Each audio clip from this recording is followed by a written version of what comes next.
We live in interesting times. Today's stories. In Myanmar, hundreds protest against an internet blackout in Rakhine. Italian Prime Minister announces halt to entry and exit from coronavirus hotspots. Ladder to safety, Syrians eye escape over Turkey's border. United Nations Chief Antonio Guterres says Syria's humanitarian nightmare must end.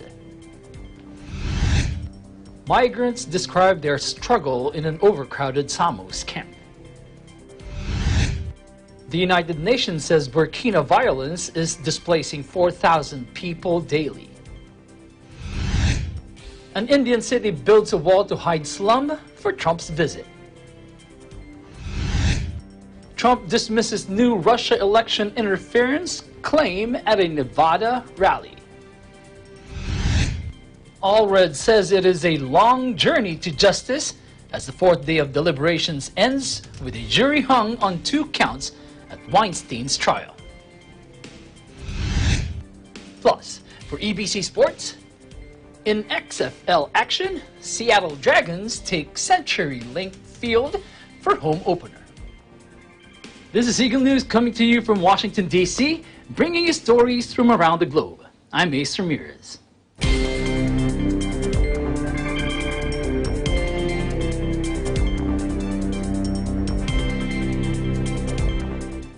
And now for the details. Students and monks are among the hundreds of people who gather in March in the Rakhine capital, demanding to stop the internet blackout imposed at conflict areas between Myanmar and Army and Arakan Army. The blackout imposed in 8 Rakhine Township and 1 Chin Township has lasted 247 days and affects more than 800,000 people.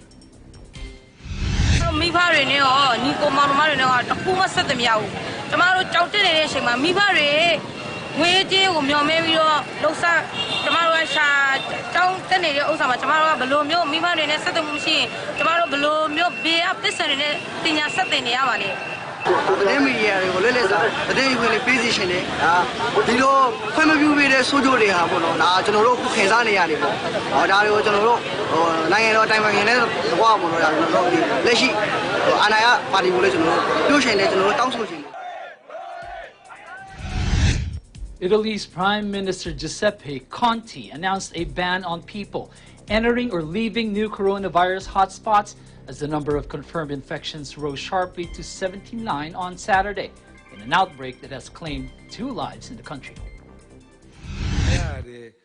Individuate come focolai non sia consentito l'ingresso e l'allontanamento, salvo eventuali specifiche deroghe poi consentite e valutate di volta in volta. The Italian outbreak is constant, where dozens of families live in an informal camp for the displaced.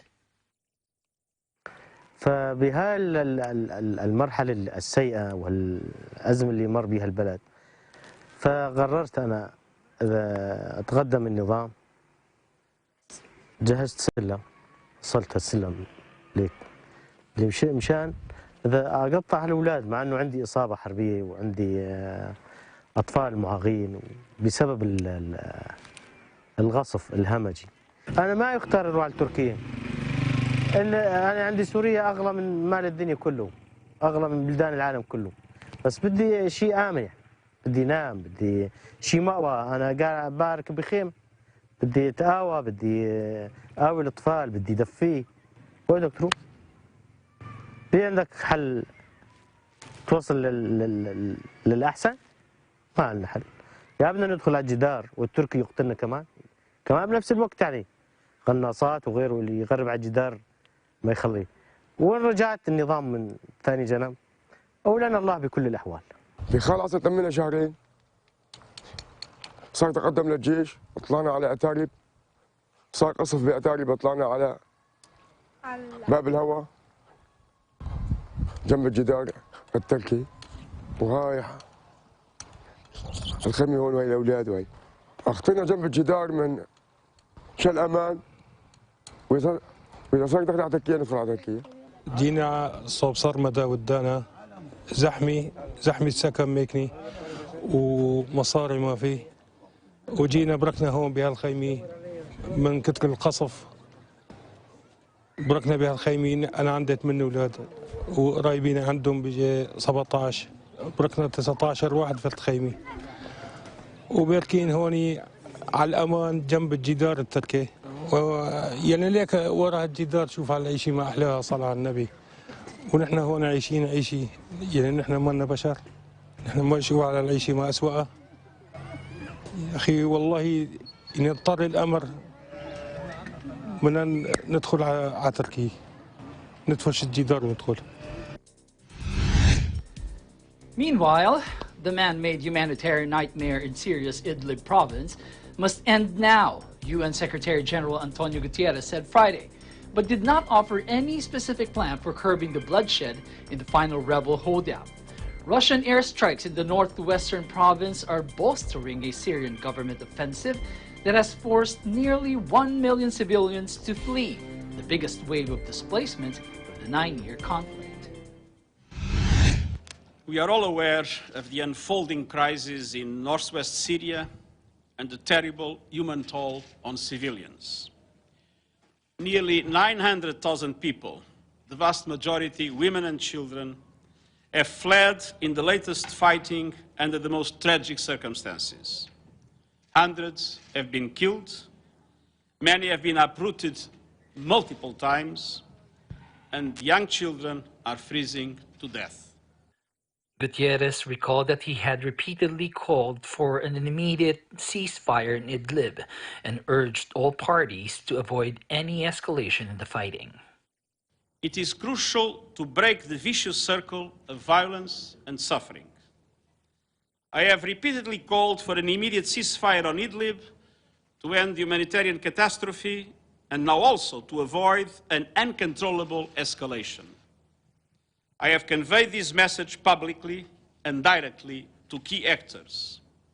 Since December 1, about 900,000 people have been displaced by the fighting, including more than 500,000 children, according to the United Nations. An estimated 2.8 million people in northwest Syria require humanitarian assistance. Earlier this month, we thought we would need to reach 800,000 people displaced by the recent and ongoing violence. Now, something much greater is required. We are revising our plans and issuing an urgent appeal to donors for an additional $500 million to cover the needs of the newly displaced people over the next 6 months. Turkish President Recep Tayyip Erdogan urged his Russian counterpart Vladimir Putin to halt the Syrian regime's violence in Idlib on Friday. The Turkish presidency said in a statement after the two leaders spoke by phone, and I quote, "The president during the call stressed that the regime should be restrained in Idlib and that the humanitarian crisis must be stopped." The message is clear. There is no military solution for the Syrian crisis. The only possible solution remains political. This man-made humanitarian nightmare for the long-suffering Syrian people must stop. It must stop now. In Greece, conditions remain difficult in the overcrowded camp of Samos. Built to handle 650 people, the camp and surrounding are now hosting some 6,800 people, with the UNHCR describing the situation as shocking and shameful. The situation on Samos right now can be described as certainly inducing shock and shame. The conditions, the living conditions for over 6,800 persons who are residing inside the reception and identification service or around it are really desperate. But it's not life now. It's here not life. It's so bad. I am so sad because I am stay here. I don't know how long time I stay here. The UN's refugee chief on Friday called for urgent action to address the shocking and shameful conditions migrants are forced to live in at reception centers on the Greek islands. The United Nations High Commissioner for Refugees, or UNHCR, Filippo Grandi, said swift measures were needed to reduce overcrowding and improve living conditions on the islands, prioritizing water, sanitation, and healthcare as the winter weather was exacerbating the situation. Grandi said in a statement, "Conditions on the islands are shocking and shameful. Greece, with European support, has to act now to deal with an untenable situation, while the longer-term measures are put in place." There are over 38,000 migrants crowded into camps on the Greek islands of Lesbos, Samos, Chios, Leros, and Kos, despite an official capacity of 6,200. Island officials and residents have told the Greek government that after 5 years on the front lines of the European migration crisis, they are no longer prepared to accept thousands of asylum seekers in their midst. The conservative government, which came to power in July, has announced that the island camps on Lesbos, Samos, and Chios will be shut down this year to be replaced with new, smaller facilities that are to be operational by mid-2020. But while the administration of Prime Minister Kyriakos Mitsotakis tries to alleviate the problem by relocating thousands of migrants to other parts of Greece, many communities on the mainland are attempting to stonewall the move. The UNHCR on Friday said action is also needed to address the understandable concerns of the local communities hosting the refugees and migrants to avoid social tensions rising still further. Grandi welcomed the recent efforts by the Greek government to improve the situation for migrants. The UNHCR stressed in its statement, and I quote, "However, it will inevitably take some time for the planned measures to be fully enacted. Decisive action is urgently needed to alleviate overcrowding through large-scale transfers of asylum seekers to the mainland, where additional reception capacity must be found quickly. Many people are without power and even water, living amid filth and garbage. Health services are negligible. The risks faced by the most vulnerable individuals, pregnant women, new mothers, the elderly, and children are among the worst seen in refugee crisis around the world." The United Nations refugee body said Greece could not solve the problem on its own, calling on the EU and its member states to take action, highlighting the need to relocate unaccompanied children elsewhere in Europe and by allowing them to reunite with their families where possible. It was also key, the statement said, to invest in long-term solutions for those people who are recognized as refugees by giving them the opportunity to become self-reliant. Up next, the United Nations says Burkina violence is displacing 4,000 people daily. An Indian city builds a wall to hide slum for Trump's visit.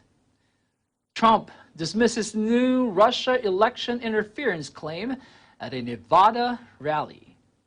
Allred says it is a long journey to justice as the fourth day of deliberations ends with a jury hung on 2 counts at Weinstein's trial.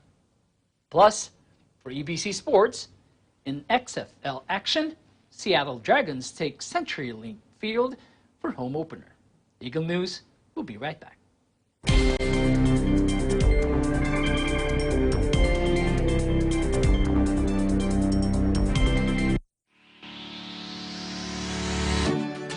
Mga kababayan, lalo na sa mga OFWs sa Middle East at North Africa, may good news kami para sa inyo. Mapapanood na ninyo ang Net25 at iba pang Filipino channels na hatid ng OSN sa presyong abot kaya. Libre ng box at installation, walang admin fees at no extra charges. Saktong entertainment na sakto lang sa budget mo. Bumisita na sa pinakamalapit na OSN store o dealer and subscribe now!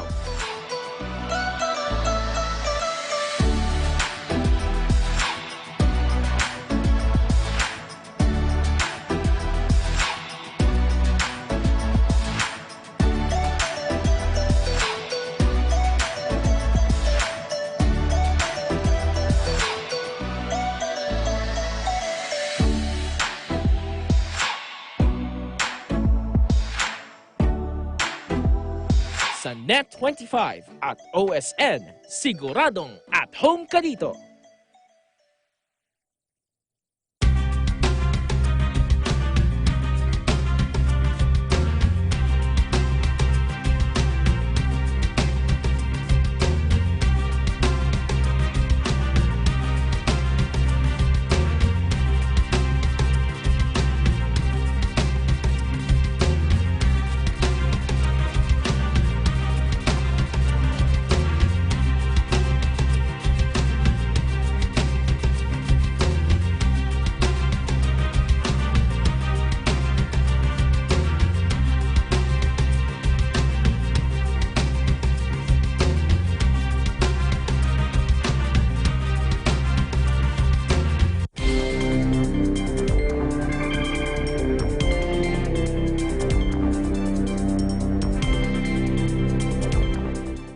Welcome back. This is Eagle News coming to you from Washington, D.C. The United Nations Refugee Agency said more than 4,000 people are being forced to flee their homes each day in Burkina Faso as attacks on civilians by jihadist militants increase in number and frequency. In Burkina Faso, the latest attacks by militants on civilian and local authorities has been forcing a daily average of more than 4,000 people to flee their homes and in search of safety since the January 1 of this year. So far, 765,000 people have already been displaced, of whom more than 700,000 in the past 12 months. People fleeing violence report attacks on their villages by militant groups, killing, raping and pillaging. Terrified of these attacks, residents have left everything behind to find safety. There is an emergency in the Sahel region that urgently needs addressing. This is a crisis that is poorly known and poorly understood. The agency spokesman Babar Baloch said in 2019 the daily average had stood at around 1,400. Burkina Faso is an impoverished and politically fragile country in the west of Africa, which, like neighboring Mali and Niger, suffers frequent attacks by jihadist groups. According to UN figures, starting in northern Mali in 2012, jihadist violence, often intermingled with inter-community conflicts, spread to Burkina Faso and Niger, killing 4,000 people in the three countries in 2019. The UNHCR said that more than 4,400 refugees from Niger had arrived in Mali, fleeing a string of attacks in the Tillabéri and Tahoe regions. The UNHCR said the refugees had found safety in the Malian towns of Anderambukani and Menaka, where they joined another 7,700 displaced Malians in the same area. More people continue to cross the border between Niger and Mali. The statement said, and I quote, "Alarmed by the dramatic rise of forced displacement in the Sahel, UNHCR reiterates its call for the protection of civilian populations and those fleeing violence," adding that humanitarians need safe access to deliver assistance.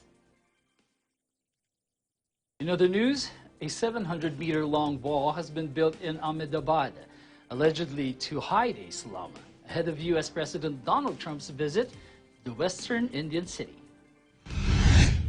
Meanwhile, construction workers have been rushing to complete the Sardar Patel Stadium.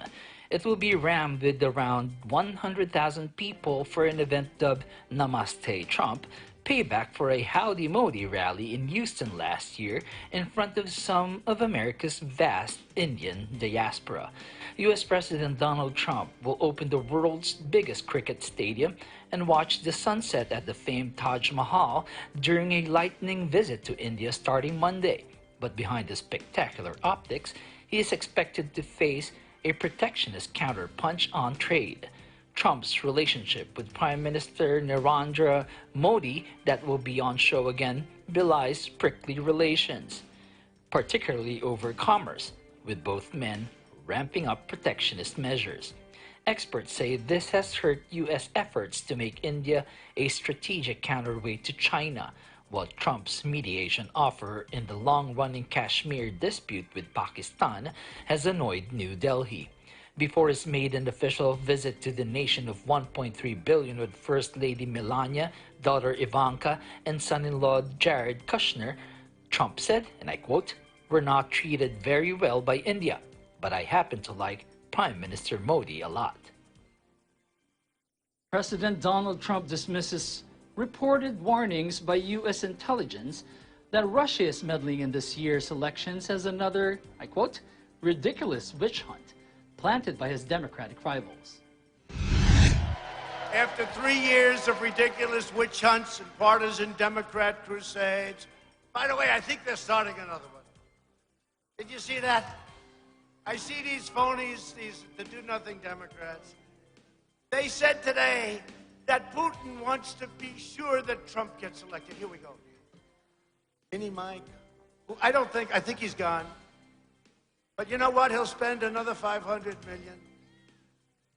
Don't forget, I spent 70 and I won of my money. In other words, Trump and Russia on Friday both angrily dismissed U.S. intelligence's account that Moscow is meddling in this year's election as Democrats accused the president of betraying democracy. U.S. intelligence chief Joseph Maguire, whom Trump replaced on Wednesday with a loyal partisan lacking direct experience in the field, warned lawmakers of Russian interference in a classified briefing last week. The U.S. intelligence community publicly concluded that Russia intervened in 2016, including by manipulating social media. But Maguire reportedly revealed that Moscow wanted Trump to be re-elected and was meddling in the Democratic Party's primaries. In Moscow, Kremlin spokesman Dmitry Peskov said the allegations were, I quote, "like the usual paranoid announcements, which unfortunately will multiply as we get closer to the election." Gloria Allred, an attorney representing 2 women involved in the sex crimes trial of disgraced film producer Harvey Weinstein, says it is a long journey to justice, as the 4th day of deliberations ends with a jury hung on 2 counts. Allred says jurors have reached a unanimous verdict on 3 other counts.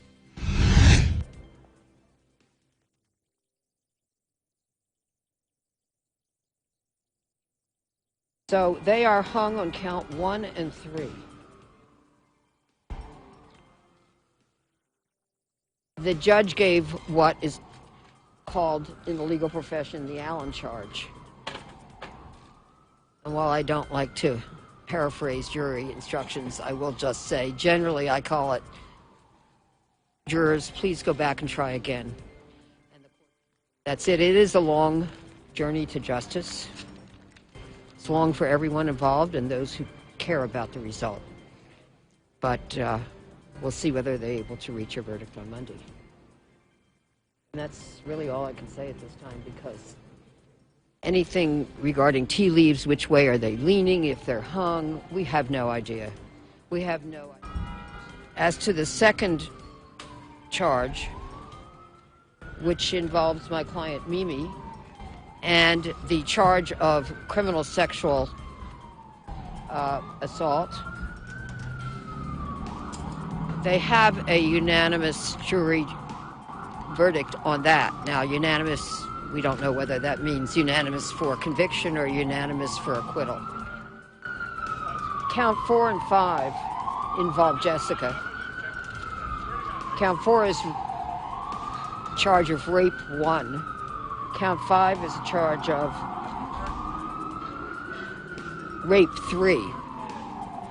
And that's, both of them involve Jessica. They have a unanimous verdict on both of those. And now for EBC Sports.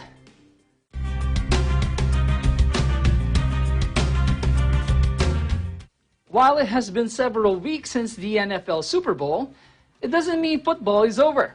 The XFL is a brand new league that is receiving rave reviews. Michael Hudson has the details from the Seattle Dragons home opener. Let's take a look. How you doing, everybody? Michael with Eagle Sports here. I'm here in Seattle, Washington at CenturyLink Field. And no, we're not here for a Seattle Seahawks game, but we're here for the home opener for the XFL between the Seattle Dragons and the Tampa Bay Vipers. Let's go check out the action.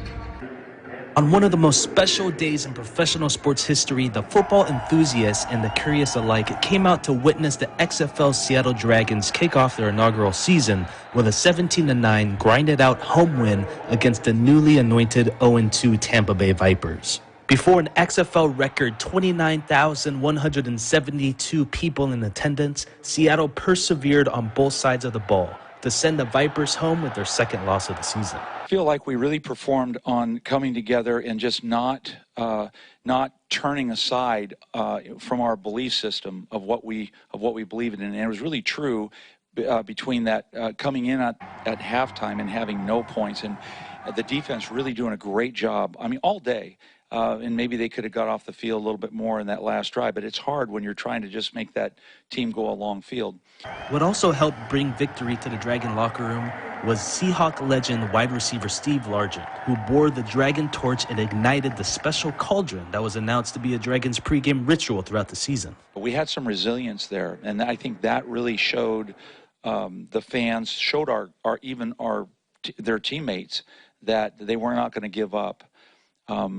So I was really pleased that they came back out and stayed together. We did not change the game plan. We stayed with it, and we started putting points on the board. Reynolds led the Dragons' offensive charge with 3 receptions for 87 yards and a touchdown, while starting linebacker Steven Johnson spearheaded the defense with 9 tackles. Reporting from Seattle, Washington, I'm Michael Hudson, and I'm 1 with 25. Thank you, Mike. That is today's Eagle News. Join us again tomorrow for stories that matter to you. Visit our websites at eaglenews.net and eaglenewslive.com. Follow us on Twitter at twitter.com/eaglenews and on facebook.com/Eagle News. Thank you for watching. I'm Ace Ramirez. I'm 1 with 25.